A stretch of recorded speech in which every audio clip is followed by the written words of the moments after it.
What's so beautiful about mathematics? Math. Well, math is beautiful. Um, what's so beautiful about it? I think most people think about numbers when they think about math, or think about very abstract concepts. But actually, all language is abstract.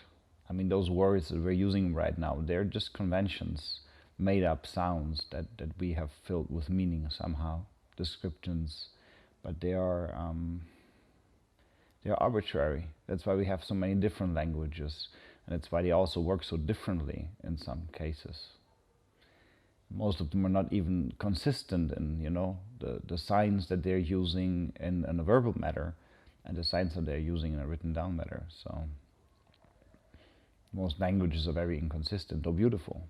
I mean, I love poetry, you know that. I love writing and language in general. Expressiveness, eloquence, that's fun for me. I like that. I like that. I love that in those writers, orators, all those people. But math, I mean, if you see that as the language too, which it certainly is, it is the purest language of description. The funny thing there is, no matter how much you change the basic signs of math, if you go base 3 or base 10 like our system, or base 9, it doesn't matter. No matter which set you choose to extrapolate all other sets from, math stays the same in the logic. So what that means is, if you describe something mathematically and you do so correctly, it is the same for anybody, anywhere. Everybody who understands basic logic, basic mathematical logic, can understand this sentence and this description. And yes, some of them get complicated. Some equations are really long, very big, but some are also fundamentally small and easy and elegant.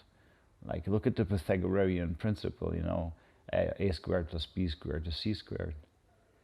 That is very elegant. Is a very elegant description for a very complicated kind of looking measurement and change and differential also.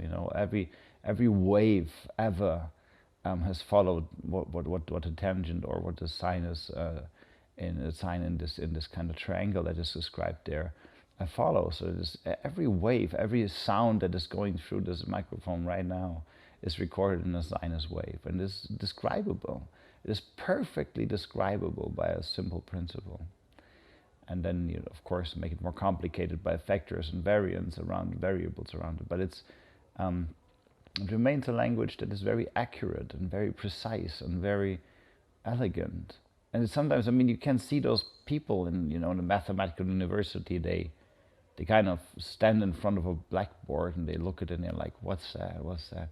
And they're all thinking, and they're trying to figuring something out, try to figure something out, and it's almost like they're looking for the meaning in a poem, which is written there, and everybody knows the words, but the meaning is hidden. But in math, the meaning is not hidden. The meaning is right there, right in front of you, and there's nothing between the lines. It's just in the elegant principles, and I love that. It's very beautiful.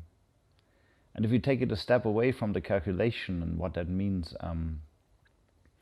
if you just understand the power math has to describe universally, correctly, accurately what is going on, that is such a power. All science depends on it. The very device you're using right now to film me, the very device you're using to record me, they all need a certain kind of precision and omni-situational descriptions.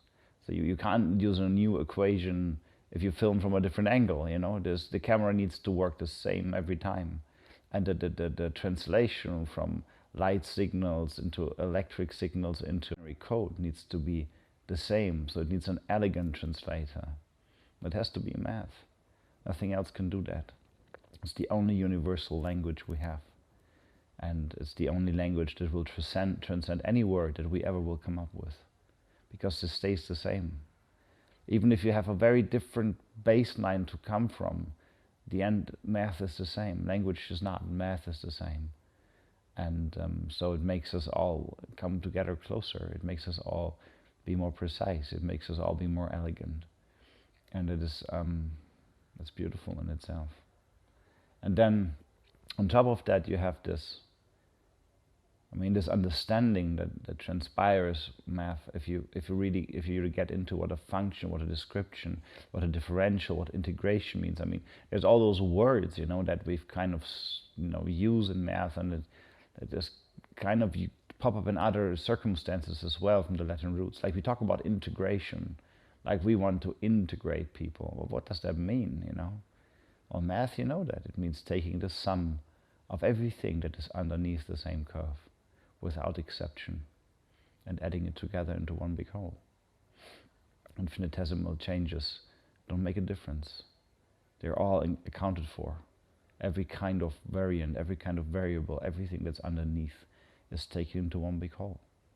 And what does differentiation mean? Understanding how something changes, how it changes right now, how it will change in the future. And that is beautiful. And in the end, what math can do is it can give you an idea about something that is so universal that it allows you to make predictions about the future. There's nothing else that can do that. Like no language, no description, no poetry, no word that we use has that much power. They can inspire because of the connections and emotions, but in the end also they are kind of mathematical.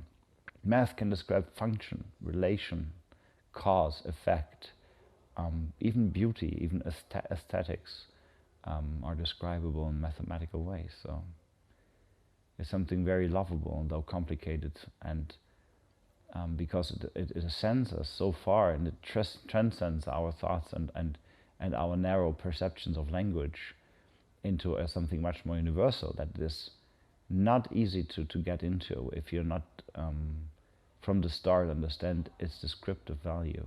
That even 1 + 1, equals 2, that's a description. It's us, that's a couple. Something new ascending, coming from two different things that can make a new set. Incorporation, equation, balance, all those things. It's quite beautiful. It's worth understanding. And it's worth striving after, because it is so... There's so much, I don't know, it has so much depth that it describes itself, that's the funny thing, is math is, you can use math to describe anything, even math itself, and it's the only science where the pursuit of knowledge for the knowledge's sake has worked out in the long run. And, every time that mathematicians thought they found a principle that is purely mathematical, and don't understand what it describes, later on physicists or biologists or other scientists, they come across something that they don't know how to describe. And the math is there for them. The language is already there, the vocabulary is already there, the equations are waiting. And they're beautiful. As I said, there's a very astute elegance to it, and understanding it makes you think differently about yourself and the meaning of things, and the consequences of your actions, and more elegant if you would just look at it differently, and understand that you can take things apart and put them together in a better way, if it in the end, and you understand, like there's really in math there's a way to judge right and wrong, there's a way to judge good from bad, there's a way to judge elegance. As I said, it's very very precise. There's not much to argue about. If it works out, it works out, and that is that's beautiful.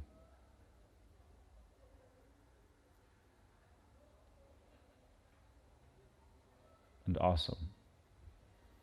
It's very awesome.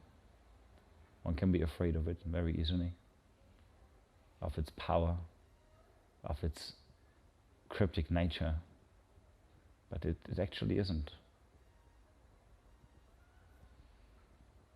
It's not cryptic. It's just not easy. But most things that are worthwhile are not easy, even if they're very simple. like love. When has love ever been easy? But if you get a certain elegance into it, it becomes pretty beautiful, doesn't it?